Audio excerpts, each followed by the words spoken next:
Mobile হয়ে গেল। বাবা নতুন গাড়ি কিনে দিলি ক্ষয় হয়ে গেছে নাকি?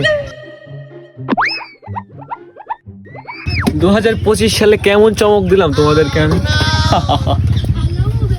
এইসব করে আমরাও কিনতে পারি, মতির ফ্যান না, শুধু টাকা নেই বুঝি তাই টেকা বললে বলে এইসব সরু।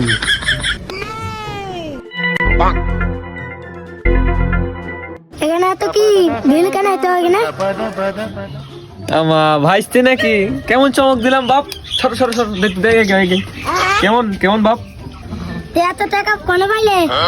এত সুন্দর সুন্দর গাড়ি কেনো? ভাইস্তে তোমার চা আছে সেই নুনু কাটে বেশি গাড়িটা কিনলাম, কেন হয়েছে? হ্যাঁ?